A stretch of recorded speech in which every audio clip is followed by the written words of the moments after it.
Sekaligus Ketua Satuan Tugas Percepatan Rehabilitasi dan Rekonstruksi Pasca Bencana Sumatera Tito Karnavian melaporkan 29 desa hilang akibat banjir bandang dan longsor yang melanda 3 provinsi di Sumatera pada November 2025 lalu. Pemerintah masih mengkaji relokasi bagi warga kampung yang terdampak. Tito menjelaskan sebanyak 21 desa hilang dan di 4 kabupaten kota di Provinsi Aceh. Sementara di Sumatera Utara total ada 8 desa hilang tersebar di 2 kabupaten. Tito bilang pemerintah masih mempertimbangkan opsi membangun kembali desa yang hilang tersebut atau dihilangkan dari sistem administrasi pemerintahan. Jadi ada desa yang hilang 29 karena terbawa longsor atau terkena banjir. Di Aceh paling banyak yaitu 21 desa kampung yang hilang di Aceh Tamiang, Nagan Raya, Aceh Tengah, dan Gayo Luas. Sumatera Utara ada 8 desa yang hilang, khususnya di Tapsel dan Tapeli Tengah. Nama-nama desa juga ada di sana. Dan di Sumatera Barat alhamdulillah tidak ada desa yang hilang. Ini juga perlu penyelesaian, relokasi, dan juga administrasi pemerintahan desa nantinya. Karena desa yang hilang itu nanti kita akan bangun kembali atau dihilangkan dalam administrasi pemerintahan. Saudara, hampir 3 bulan pasca bencana banjir dan longsor di Sumatera, masih banyak warga yang tinggal di tenda-tenda pengungsian. Banyak juga warga yang masih berjuang membersihkan rumah mereka dari sisa lumpur. DPR mendorong percepatan pemulihan dampak bencana Sumatera bisa selesai sebelum Lebaran. Kita bahas bersama Wakil Ketua DPR RI yang telah bergabung malam hari ini, Saan Mustafa. Selamat malam, Kang Saan. Malam. Baik. Baik, Kang Saan, tadi sudah rapat ya dengan Mendagri, dengan Pak Tito, dan Pak Tito menyebut seperti berita yang tadi saya sampaikan juga ada 29 desa yang hilang akibat bencana banjir dan longsor di Sumatera yang lalu ini. Gimana menurut Kang Saan penanganan terhadap warga di desa yang hilang ini sejauh ini, Kang Saan? Ya, tadi kita bahas ya, Satgas percepatan dan pasca bencana dengan Satgas dari pemerintah.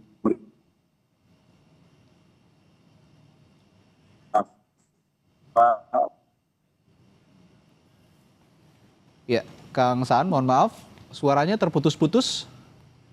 Ini kami coba untuk perbaiki sambungan komunikasi dengan Kang Saan. Terputus-putus dan cenderung hilang tadi.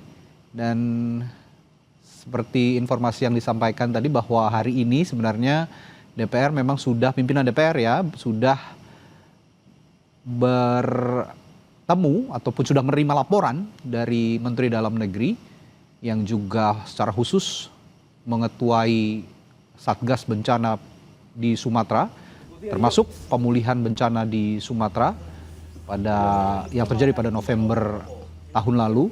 Dan sejauh ini disebutkan ada 29 desa yang hilang di Sumatera, mulai dari Aceh, Sumatera Barat, dan Sumatera Utara. Satuan Tugas Pemulihan Pasca Bencana DPR ini juga mendorong pembangunan hunian sementara atau Huntara untuk korban bencana Sumatera dapat selesai sebelum Lebaran nanti, dan hal ini menjadi salah satu kesepakatan antara DPR dengan Satuan Tugas Percepatan Rehabilitasi dan Rekonstruksi Pasca Bencana Alam Sumatera pemerintah. Satuan Tugas Pemulihan Pasca Bencana DPR RI mendorong Satuan Tugas Percepatan Rehabilitasi dan Rekonstruksi Pasca Bencana Alam Sumatera pemerintah untuk melanjutkan validasi data rumah rusak yang belum selesai. 9. Satuan Tugas Pemulihan Pasca Bencana DPR RI mendorong Satuan Tugas Percepatan Rehabilitasi dan Rekonstruksi Pasca Bencana Alam Sumatera pemerintah untuk menargetkan penyelesaian pembangunan hunian sementara, Huntara, dan hunian tetap, Huntap, di wilayah bencana sebelum Hari Raya Idul Fitri 2026. Ketua Satgas Percepatan Rehabilitasi dan Rekonstruksi Pasca Bencana Sumatera Tito Karnavian mengungkap ada bantuan dari diaspora Aceh untuk korban bencana Sumatera berupa bahan pangan hingga pakaian baru. Namun bantuan bernilai miliaran rupiah itu masih tertahan izin dari pihak Bea Cukai. Ada minyak goreng 3.000 liter senilai 1 miliar, gula pasir sekitar 50 juta rupiah, air mineral 672 juta rupiah, halaman 66 ya. Makanan siap saji ada 5.000 dus, ini 1 miliar, yang banyak adalah pakaian baru. Pakaian baru 3.000 karung 126 miliar. Al-Quran senilai 1 miliar, ada kloset toilet 4,8 miliar. Nah ini yang mereka mohon bisa dikirimkan ke pelabuhan di Lok Semawe dari Port Klang. Barangnya sekarang sudah ada di Port Klang. Namun kami sudah mengurangi surat kepada Dirjen Bea Cukai, Kementerian Keuangan. Intinya adalah untuk minyak goreng dan gula pasir ini kita perlu ada surat dari Kementerian Teknis, yaitu Menteri Pertanian dari Bea Cukai mempertanyakan mengenai masalah pakaian baru. Pakaian baru ini nilainya cukup tinggi, 3.000 karung, bukan pakaian bekas, tapi 166 miliar. Nanti bisa dicek sama-sama dengan Bea Cukai di Pelabuhan Krum Kekeh di Kota Lok Semawe. Jadi kami mohon dengan segala hormat dari pimpinan DPR untuk menjaga hubungan baik ini keluarga. Ya, berdasarkan data terkini hari ini, ada pengungsi yang tersisa sebanyak 12.994 jiwa.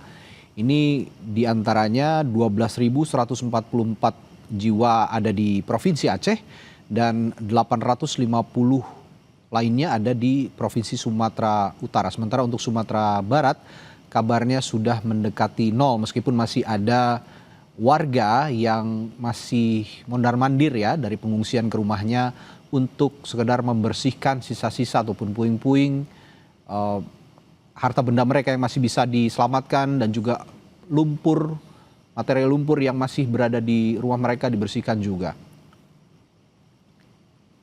Ya, kita akan sapa kembali Wakil Ketua DPR Saan Mustafa yang akan juga menjelaskan bahasan yang dibicarakan dengan Mendagri tadi siang. Selamat malam, Kang Saan, sudah bisa mendengar suara saya? Malam. Oke, baik. Ya, bisa dilanjutkan kembali tadi penjelasannya Kang Saan bahwa hasil yang sudah didapatkan dari pembicaraan dengan Pak Tito tadi siang bagaimana? Ya, pertama terkait dengan menghadapi ya bulan Ramadan dan nanti Hari Raya Idul Fitri. Kita tadi sudah sepakat bahwa mereka yang masih ada di tenda pengungsian yang jumlahnya hampir 12 ribuan lebih ya, terutama di Aceh, itu bisa masuk di hunian sementara atau huntara itu sebelum Hari Raya Idul Fitri.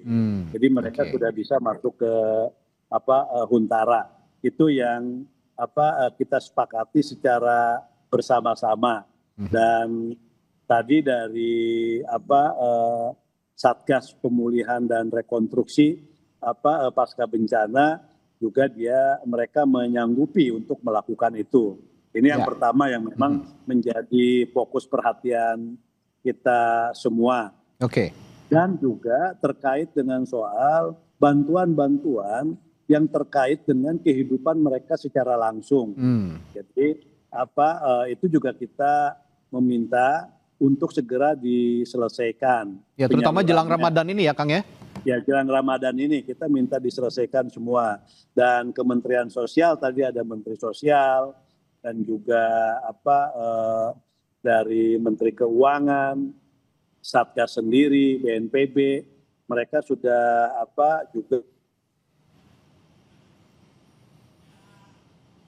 Ya, kembali mengalami kendala komunikasi kami dengan Wakil Ketua DPR RI Saan Mustafa. Namun tadi dijelaskan oleh Pak Saan tadi sudah menjelaskan bahwa saat ini huntara terus dikebut dan ditargetkan atau DPR juga meminta pemerintah bisa menyelesaikan hunian sementara ini untuk para pengungsi itu selambatnya pada Lebaran, sehingga mereka semua yang berada di Sumatera, terutama yang merayakan Lebaran gitu ya, yang merayakan Hari Raya Idul Fitri, ini dapat bisa berkumpul dengan keluarga mereka meskipun di Huntara, namun Huntara ini jauh lebih layak dibandingkan dengan kondisi di pengungsian yang mereka alami selama ini, terutama sekarang juga menghadapi bulan Ramadan, tentu saja akan kesulitan untuk beribadah maupun juga untuk berbuka puasa ataupun juga untuk sahur. Ini yang harus pertama kali dipercepat gitu ya, pemberian bantuannya,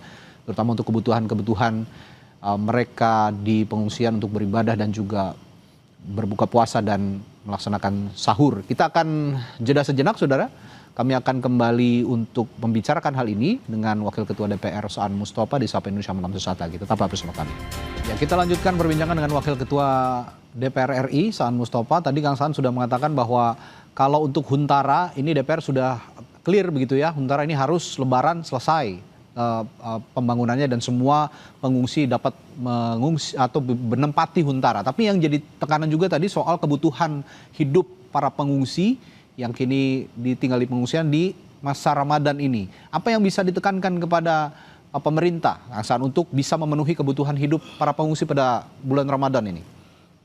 Ya, tadi juga sudah disepakati antara DPR dan pemerintah ya, terkait dengan soal kebutuhan sehari-hari mereka yang terdampak, terutama yang ada di pengungsian maupun yang di Huntara maupun yang ada di hunian tetap. Ya. Kebutuhan mereka sehari-hari seperti logistik ya, baik untuk kebutuhan primer mereka, dari mulai kebutuhan sembako, peralatan rumah tangga dan sebagainya, dan juga lauk pauk ya dalam bentuk dana tunai, tadi juga sudah kita sepakati untuk segera disalurkan.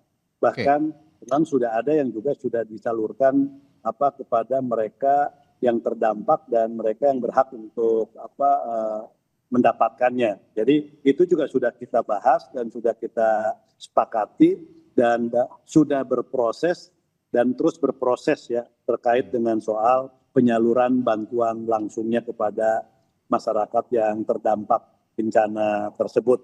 Jadi itu pun sekali lagi itu pun sudah kita putuskan secara bersama-sama dan ini sudah berjalan.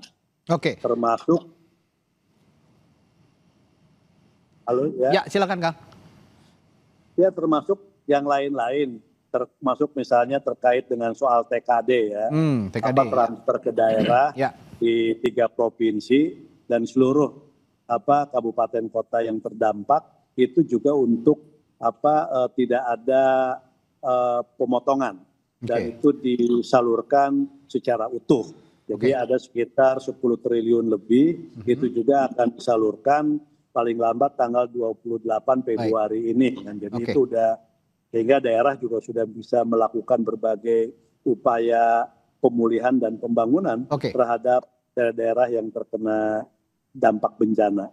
Ya, Huntara ini kan targetnya 16.688 unit ya. Di Aceh targetnya 14.967, di Sumatera Utara 993 dan Sumbar 728. Nah, dari perbincangan dengan pemerintah singkat saja Kang, ini optimisme pemerintah untuk menyelesaikan ini pada saat Lebaran, karena memang kebutuhannya Lebaran harus benar-benar sudah rampung Huntara ini. Bagaimana optimisme pemerintah yang Anda tangkap, Pak Saan? Kita kalau dari hasil rapat tadi ya, pemerintah optimis itu bisa diselesaikan sebelum Hari Raya Idul Fitri. Karena memang masih menyisakan sekitar 12 ribuan ya. 12 ribuan masyarakat yang masih mengungsi ya, ada di pengungsian. Jadi ini sudah menjadi komitmen bersama untuk diselesaikan sesegera mungkin. Oke, baik. Terima kasih Kang Saan waktunya sudah berbincang bersama kami dan memberikan informasi tadi. Sudah rapat bersama 8 menteri ya di DPR untuk mengkoordinasikan juga penyelesaian masalah-masalah pasca bencana yang ada di Sumatera, termasuk Huntara yang paling krusial, dan juga pemenuhan kebutuhan hidup bagi masyarakat di Sumatera di bulan Ramadan ini. Terima kasih Wakil Ketua DPR RI, Saan Mustafa telah berbagi informasi yang di Sapa Indonesia Malam. Sampai jumpa lagi, Kang.